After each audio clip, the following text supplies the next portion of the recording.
We've got over 500 vehicle tests on this channel, and almost all of them have headlight tests, so if you want to see how the lights on your vehicle work, this is the right place to be. Hyundai sent us a Elantra hybrid to drive.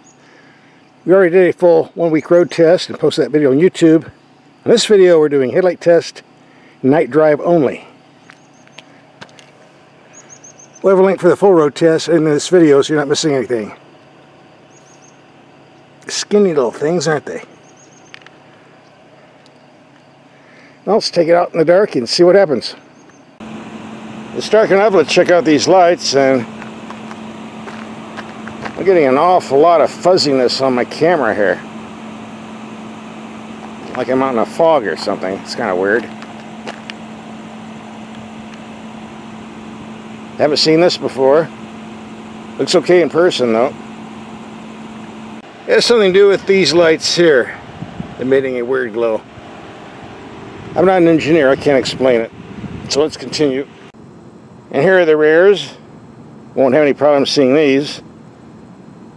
With the lights going back and forth between left and right, looks sort of like a Dodge product, a Dodge Charger. And I see the emergency lights are separate. Small but bright. The ones on the outside mirror, again small but bright. And now the white light that was so fuzzy is a yellow fuzzy, separate from the main headlights down here. Interesting. Well, let's say these are certainly bright enough you can see from outer space. And they're pretty sharp looking in person, not like the fuzziness I'm seeing on the camera. So I guess you're seeing it too. And the rears. Let's get in the cabin and take a peek. All the controls light up pretty good. Nice and bright. Same with the gauge cluster and buttons on the steering wheel. The info screen's not that large, but large enough.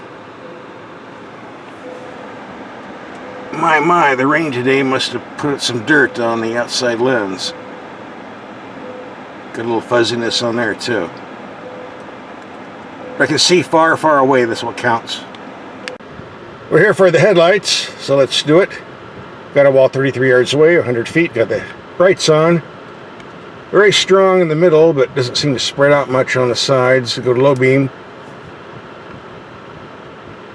I don't know if I like this. Very bright on the bottom half. We have that 50-50 cutoff where everything's dark on the top half. We have a problem if you get into dips on backcountry roads, but let's go to a longer distance. Alright, got those bales around 70 yards, building around 140 yards. Very strong in the middle again, which is really where it counts. Go to low beam. Well, we're not on even ground here. I'm kind of tilting up. Let's go to another spot.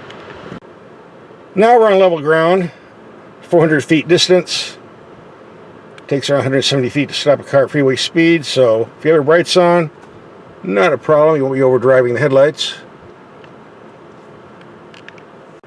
Low beam. Well, this is kind of weird. I can actually see, well, you can on the camera, but I can actually see the curb down there going the full 400 feet, but everything above it's very dark. And it's kind of uneven halfway. I think we're at the 200 feet mark. It's kind of damp out here tonight, so we have a problem reflecting light. I'd say the halfway point, which is adequate. I'd like to see more raised on low beam, but it'll do.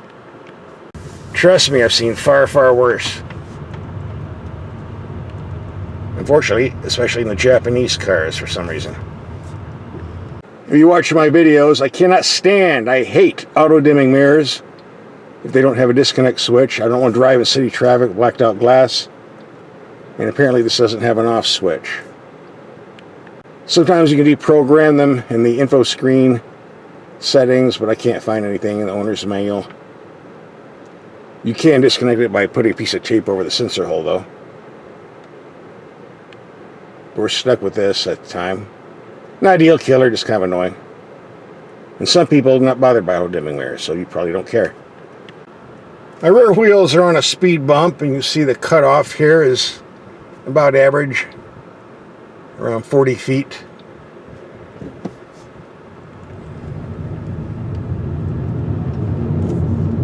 Adequate. Alright, dark, dingy streets. Let's see what happens. Got the high beam on.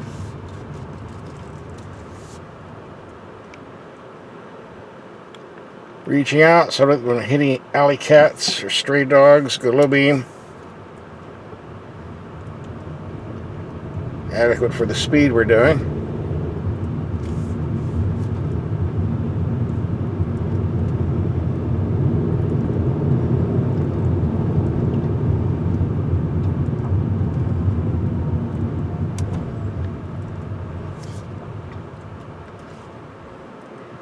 Now you see the cutoff up close.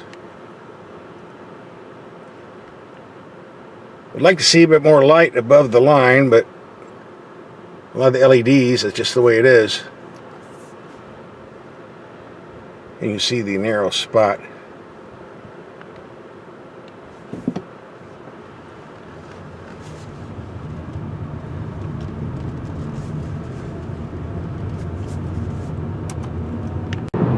Let's get on the freeway, light up some road signs. We got the low beam on, high beam reaching up, and I see we have some construction signs. Got the low beam on, light them up with the high beam. Wow, I can see some road signs about half a mile away being lit up. I'd like it if the low beams reached out a bit higher, but overall, these are more than adequate for freeway use or city use. Yes, I've had better headlights, but these do pass, and that's what counts. That concludes our night drive and headlight test. You want to see the full road test? Here's the link coming up. Click and watch. You're already here, you might as well.